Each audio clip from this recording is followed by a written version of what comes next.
catch 'em all.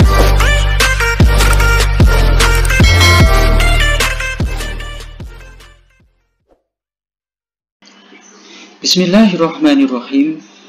Assalamualaikum warahmatullahi wabarakatuh. Kembali lagi di channel saya, Danang. Channel yang berisi tentang seputar kegiatan pembelajaran dan informasi tentang pendidikan. Nah, kali ini informasi yang ingin saya sampaikan tentang jadwal kepastian pencairan gaji ke-13 dan cara mengurus uang pensiunan dan syarat apa saja yang harus dipersiapkan. Sekali lagi, cara mengurus uang pensiunan dan syarat apa saja yang harus dipersiapkan. Yuk kita simak bersama. Masuk di bulan Agustus tahun 2020. Pencairan gaji ke-13 PNS dan pensiunan mulai ramai dipertanyakan. Sebelumnya, Menteri Keuangan Ibu Sri Mulyani menyebutkan bahwa gaji ke-13 PNS dan pensiunan akan cair pada bulan Agustus tahun 2020. Kini telah memasuki bulan ke-8, yakni Agustus. Masyarakat khususnya para pegawai negeri sipil mulai menanti-nantikan kapan gaji ke-13 dan pensiunan akan segera cair. Direktur Jenderal Perbendaharaan Kementerian Keuangan Kemenkeu, Bapak Andin Hadianto mengatakan, pihaknya mengupayakan bahwa agar gaji ke-13 bisa diberikan sebelum pertengahan bulan Agustus tahun 2020. Revisi peraturan pemerintah sedang difinalisasi Kemenpan, segera selesai dan langsung dibayar. Kami usahakan sebelum pertengahan bulan Agustus pembayarannya. Kalau bisa lebih cepat, ujarnya kepada kompas.com pada hari Sabtu tanggal 1 Agustus tahun 2020. Pemerintah pun telah menyelesaikan revisi peraturan pemerintah PP nomor 35 tahun 2019 dan PP nomor 38 tahun 2019 tentang pemberian gaji, pensiun atau tunjangan ke-13 kepada pegawai negeri sipil, prajurit Tentara Nasional Indonesia, anggota Kepolisian Negara Indonesia, pejabat negara dan penerima pensiun atau tunjangan. Kini, revisi PP tersebut telah menunggu tanda tangan oleh Bapak Presiden Joko Widodo. Hal ini disampaikan Menteri Pendayagunaan Aparatur Negara dan Reformasi Birokrasi Menteri PAN-RB Bapak Cahyokumolo. Menurut saya, bahwa revisi PP sudah selesai. Terakhir di Setnek, Sekretaris Negara, untuk ditandatangani Bapak Presiden, ujarnya. Sebelumnya, Menteri Keuangan Ibu Sri Mulyani Indrawati menegaskan bahwa pencairan gaji ke-13 pada tahun 2020 hanya diperuntukkan pejabat eselon 3 ke bawah dan setingkatnya. Kebijakan tersebut juga berlaku untuk TNI dan Polri serta pensiunan. Selain mencairkan gaji ke-13 PNS, pemerintah rupanya juga menaikkan nominal uang pensiunan bagi para ASN. Sekali lagi, info yang sangat menarik, yaitu menaikkan nominal uang pensiunan bagi para ASN.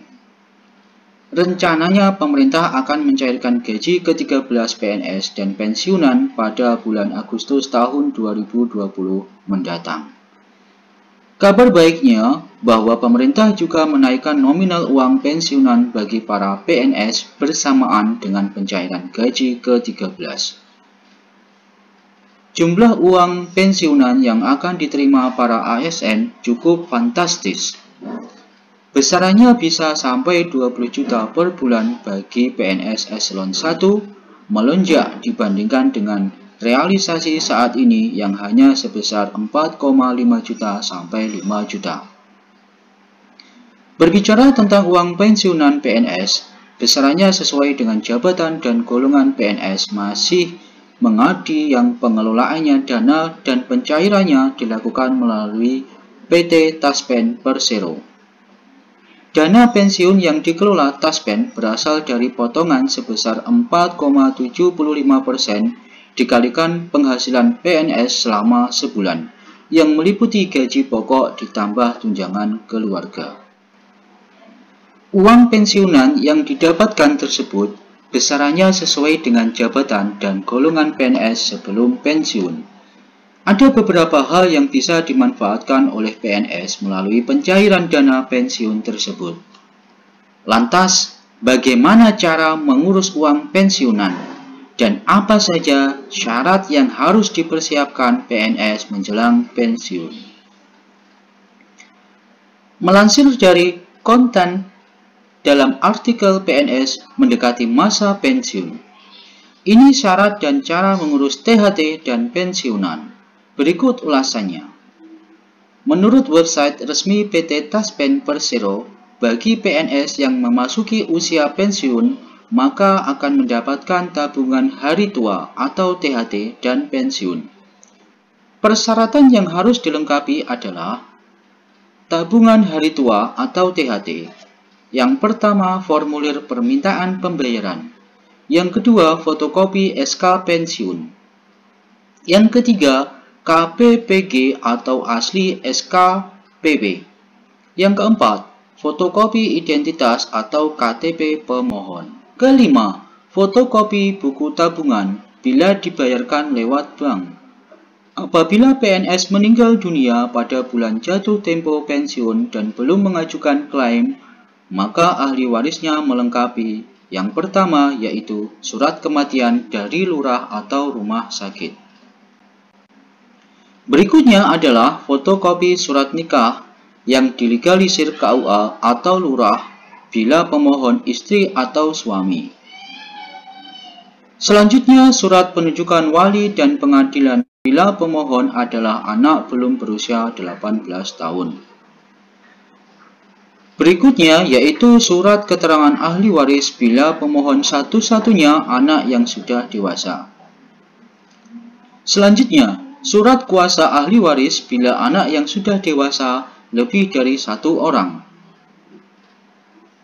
Berikutnya, surat keterangan ahli waris dan lurah atau kepala desa bila pemohon orang tua kandung. Dan selanjutnya, surat penetapan ahli waris dan pengadilan bila pemohon selain di atas. Dan yang terakhir adalah PNS mencapai BUP, SK pensiun diterima selain jatuh tempo.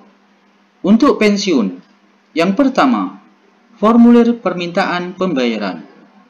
Kedua, tembusan SK pensiun berpas foto.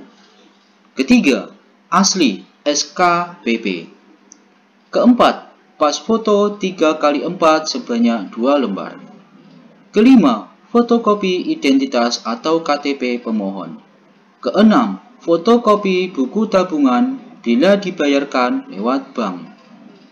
Ketujuh, fotokopi NPWP bila ada. Kedelapan, surat keterangan sekolah anak usia 21 sampai 25 tahun. Apabila PNS meninggal dunia pada bulan jatuh tempo pensiun dan belum mengajukan klaim, maka ahli warisnya harus melengkapi yang pertama surat kematian dan lurah atau rumah sakit. Kemudian fotokopi surat nikah legalisir KUA atau lurah bila pemohon istri atau suami. Yang dilanjutkan dengan surat penunjukan wali dan pengadilan bila pemohon adalah anak belum berusia 18 tahun.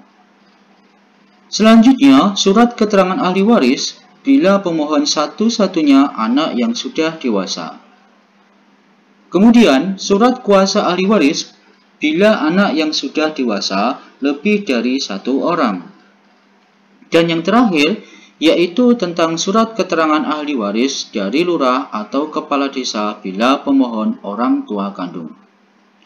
Semua persyaratan tersebut kemudian dibawa ke kantor Taspen terdekat sesuai dengan domisili PNS yang bersangkutan. Lalu, Taspen akan memeriksa kelengkapan dokumen dan pemberian kartu identitas pensiun atau KARIP sebagai dasar bagi Taspen pembayaran THT dan pensiun.